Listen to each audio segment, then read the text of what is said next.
Hello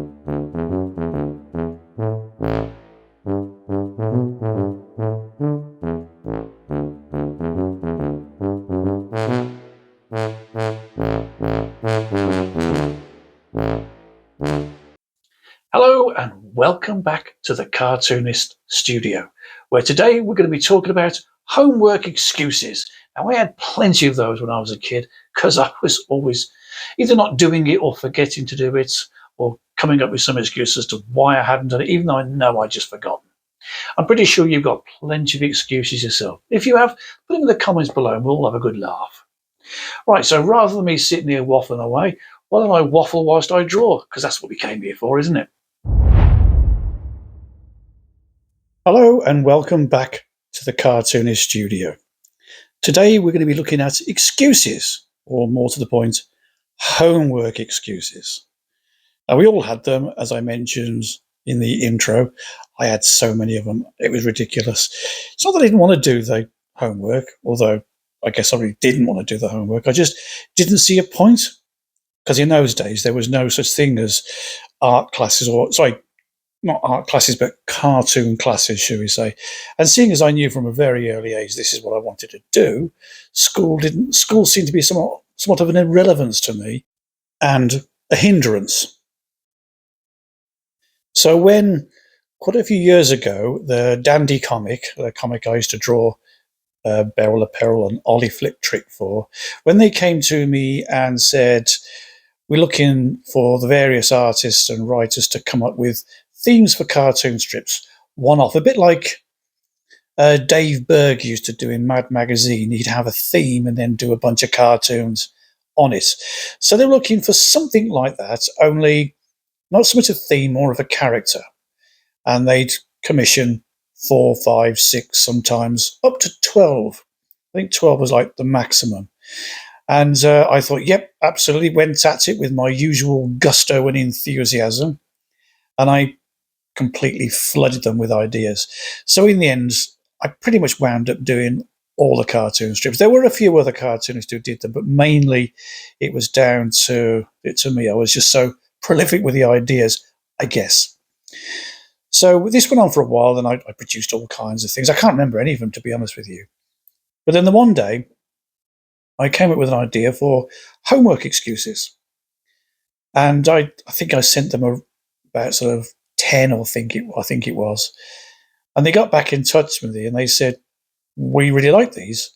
Could you do 101? So my default answer to any question when someone's offering me money is yes, and then worry about it later. So I said, yeah, no problem. They said, great, well, we'll commission you to do 101 of these and we'll run them over X amount of weeks. I can't remember how long it went on for. And so that was great. So the first few, piece of cake, I forgot it because the dog ate it, the usual classic ones. And then it went on. They got a little bit more involved. And as I got up to around about number 35, the ideas started to wane. So I had to really use some form of imagination, thinking, right, let's just really go over the top with this and see where we can go. I had aliens, I had elephants stealing his homework, rhinoceros. At least 2 times I had rhinoceroses stealing it for completely different reasons. And this went on, and by the time I got to about number 70, I was like, my eyes were peeling almost. I was just trying to come up with another idea. And somehow every week I managed to come up with another. I think it was 5 they did every week. It was 2 loads of 5, so it was 10 a week. So they did it over 10 weeks, and then the last week they had 11. And so by about 75 or 80, I was really struggling. But I pushed on, and somehow I managed to produce those 10 comics every week, and I put out 101 homework excuses. And I was really proud of it. But the problem is that my computer went crash on a number of occasions, and I lost so much of the finished artwork. I didn't put the lettering in because they did that there, so I just did the cartoon strip, and a big banner along the top, which was what they were going to use for the lettering.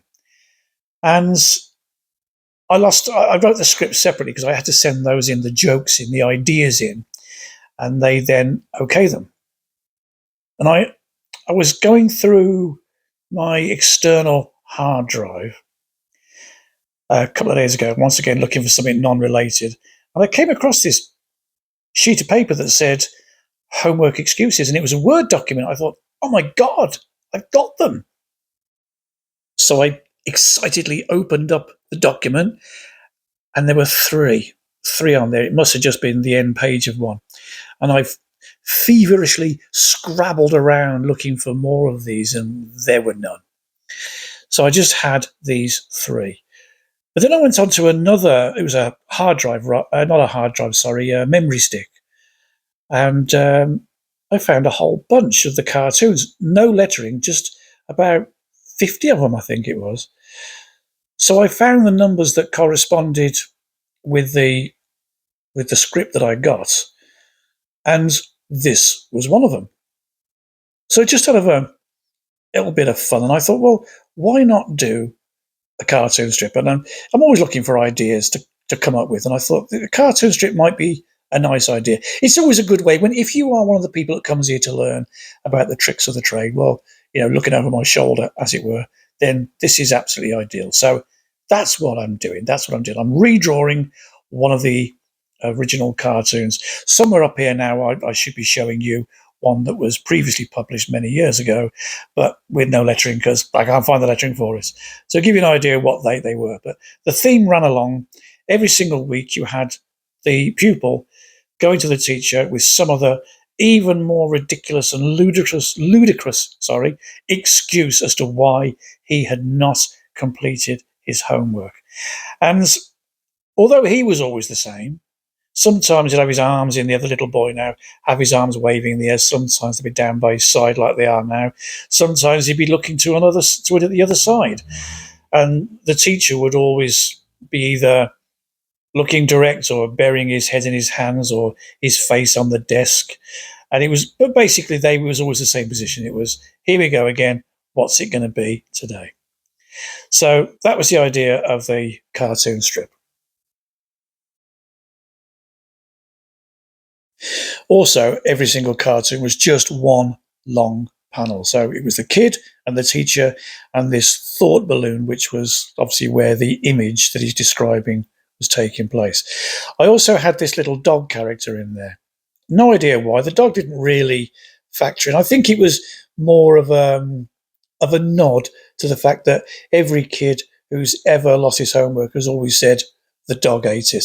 So I guess that's the reason why I put the dog in. There's always a reason for it. I can't honestly tell you what it was, but I'm thinking that's probably what it was. So it's just a little podgy little dog. And this particular one it's been stolen by a thief. The explanation will be at the very end when you see the finished cartoon. So hang around for that. And of course in full colour as well. I spoil you. I really do spoil you. So it was just, that was it. The joke was, the image was based on what he was saying, and that was where the silliness came in. I had great fun doing these, and I wished I could have come up with a bunch of other ones. But a couple of years later, I was talking with a friend of mine, Clive Ward, and he had an idea that he wanted to do, but didn't want to illustrate it, and asked if I would do it. And it was called 101 Uses for a Dead Mother-in-Law.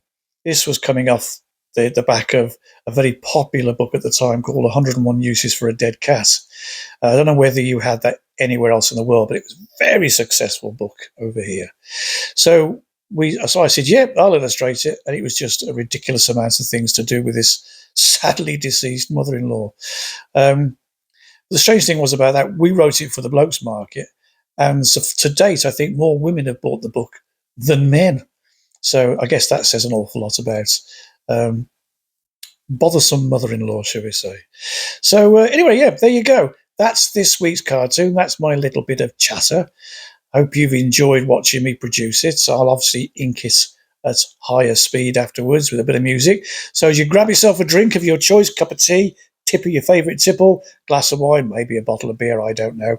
Enjoy the inking, and I'll see you on the next one, which I think I've got an idea for it, but I've forgotten, so there we go.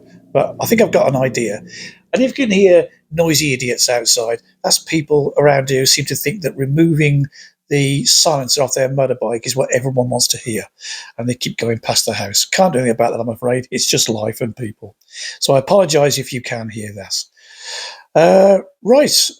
Yes, if you like this kind of content, and I sincerely hope you do, and judging by the slightly growing figures, there are a growing amount of you out there that do. But if we want to make it grow even more, and if you want to be able to sort of say to people, this is the idiot I watch, then like and share. I do notice by the logarithms that people are sharing it, but please do. If you're new to the channel, then give it a like. Hit that like button. Subscribe, definitely. And when you subscribe, there's a drop-down menu. There's a bunch of bells. The one at the top says all. That means everything I do, you will get. So all that's left to do is to say thank you very much. I'll see you on the next video.